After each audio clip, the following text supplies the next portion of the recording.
Subscribe करें देवकीनंदन ठाकुर जी महाराज के YouTube channel को और हमारे वीडियोस को सबसे पहले देखने के लिए बेल आइकन को दबाना न भूलें। तिलक लगाने का बहुत बड़ा फल है, स्पेशली गोपी चंदन लगाने का। जो हम लोग निम्बार्की हैं, ये तिलक जो देख रहे हैं ये गोपी चंदन का तिलक है। आज हिंदुओं के घर से तिलक गायब है, ऑलमोस्ट तिलक नहीं लगाएंगे। क्यों? इनको अपने आप पे शर्म आती है, हम तिलक लगाएंगे लोग क्या कहेंगे। तुम्हें अपने आप पे शर्म आती है, लेकिन तिलक नहीं लगाया तो तुम्हारे गोविंद क्या कहेंगे, कभी सोचा? आपको एक बात बता रहे हैं, कोई घर में व्यक्ति मर जाए, उसे छूने से व्यक्ति अपवित्र होता है कि नहीं? बोलिए क्यों? बोले वो सब है, सबको छुएंगे तो अपवित्र हो जाएंगे। ठीक वैसे जैसे सबको छूने से अपवित्र हो जाते हैं, ठीक वैसे ही जिसके माथे पे तिलक न हो उसे छूने से भी हम अपवित्र हो जाते हैं। उसी तरीके से जिसके माथे पे तिलक नहीं वो सब के समान है, वो मरे हुए के समान है।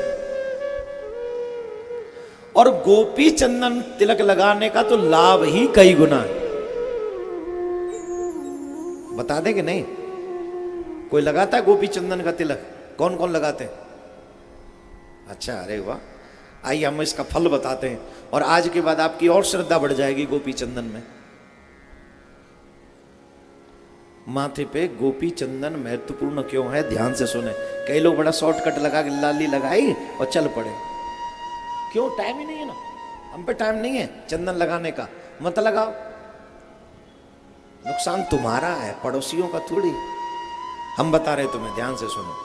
एक राजा था, बहुत बुरा, बहुत बुरा राजा था, अत्यंत बुरा। सारे बुरे व्यसन उसमें थे, अच्छाई तो एक नहीं थी उसमें। जुआ वो खेलता था, मदिरा वो पीता था, वैश्यगामी वो था, सब बुरे काम वो करता था। लेकिन धन था उसमें, ऐश्वर्य था, राजा तो था ही। तो महाराज बड़े घमंड में रहता, कभी संत महात्माओं का आदर सत्कार नहीं करता था, इसलिए संत महात्मा उसके यहां जाते भी नहीं थे। उसका एक शत्रु राजा था, वो इससे बड़ा परेशान रहता था। वो चाहता था कि सामने से युद्ध करना तो इससे जीतना मुश्किल है, इससे धोखे से मारा जाए। वो राजा शाम के समय वन में, बाग होते थे पहले ना, बाग में, उसमें घोड़े पे बैठ के वो अकेला ही जाता था और सैर करता था। जब सैर करने जाता था, घूमने जाता था, तो राजा को लगा कि उसी टाइम इसको धोखे से मारा जाए। तो उसने 2 दूत भेजे कि तुम पहले से ही उस बाग में जाके छिप जाओ, उस जंगल में जाके छिप जाओ, और जब वो आए तो पेड़ में छुपना, तलवार बाहर निकाल के रखना, और जब वो आए तो उसको मार डालना। बोले ठीक है। राजा तो बुरा था ही, वो लोग दूत जाके पहले से वहां छिप गए, और जब दूत वहां छिप गए तो वो राजा वहां से जब निकला तो उन दूतों ने तलवार निकाली और उसका सर काट दिया। उसका सर धड़ से अलग हो गया, और जहां उसका सर गिरा वहीं पास में तालाब था, पास में तालाब था। और तालाब में एक भगत जी स्नान करके तिलक लगा रहे थे गोपी चंदन का। गोपी चंदन का तिलक लगा रहे थे तो कुछ चंदन की बूंदें पृथ्वी पे गिर गई।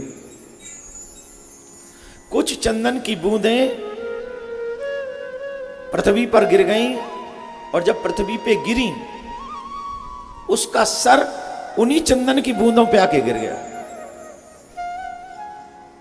अब जैसे कोई मर जाए तो जीवात्मा जाती है धर्मराज के यहाँ, और धर्मराज के यहाँ जाकर पूरा निर्णय होता है, उसका कर्म का फल जो भी होता है वहां होता है। धर्मराज के यहाँ पहुंचा तो पूरा हिसाब किताब हुआ, और हिसाब किताब तो बड़ा खतरनाक था। अच्छा काम तो कुछ किया ही नहीं,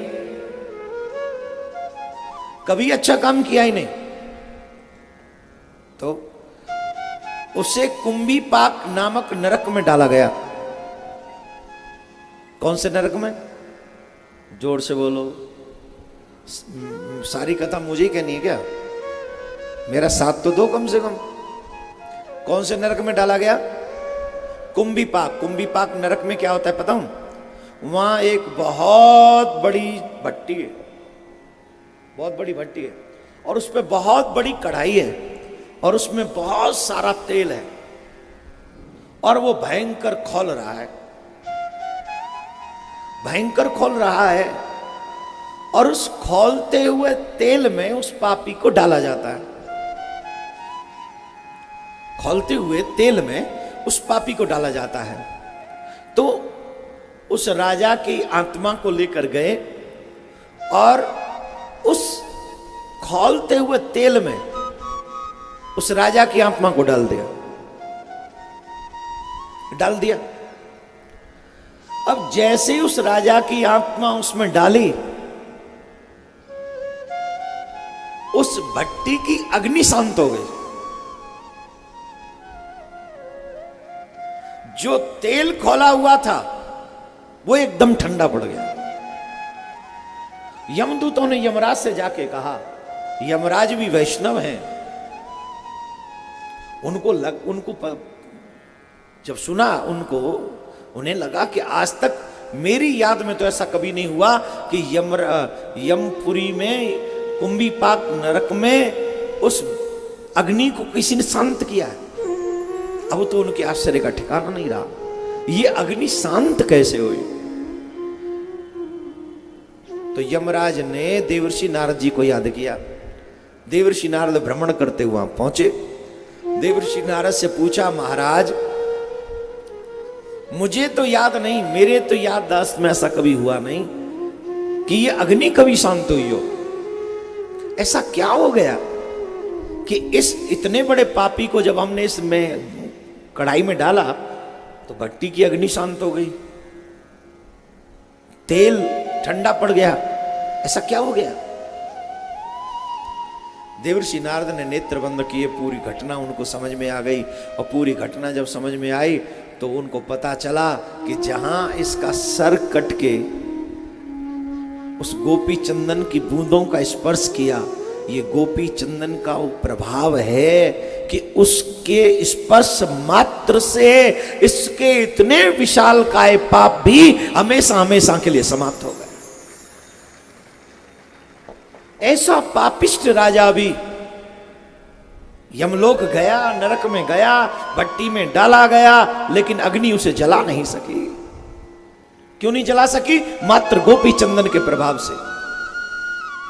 हे हिंदुओं, तुम लोगों ने अपना नरक जाने का रास्ता खुद से तैयार किया है।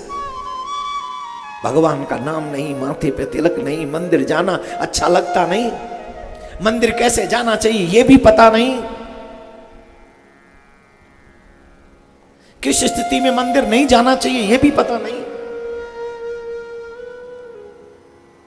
छोटी छोटी जानकारी तो हम सबको रखनी चाहिए, लेकिन कहने का अभिप्राय मेरा, माथे पे तिलक लगाने का बहुत बड़ा महात्मा है, बहुत बड़ा महात्मा है। इसलिए माथे पे हमेशा, हमारे बुजुर्ग तो कहा करते हैं ब्रज में कि भैया वैसे रात्रि में तिलक नहीं होता है, पर जब अवस्था अधिक हो जाती है तो कह देते हैं कि जब हम सोएं तो अब तिलक मत हटाना।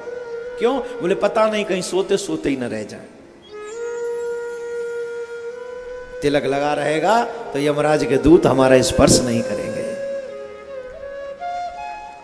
आज से पहले ये ज्ञान था आपको तिलक के विषय में? जोर से बोलो। यूं करो कि यूं करो? नहीं था, अब हो गया। अब एवरीडे माथे पे गोपी चंदन का तिलक लगाइए, ये मेरा निवेदन है आप सबसे।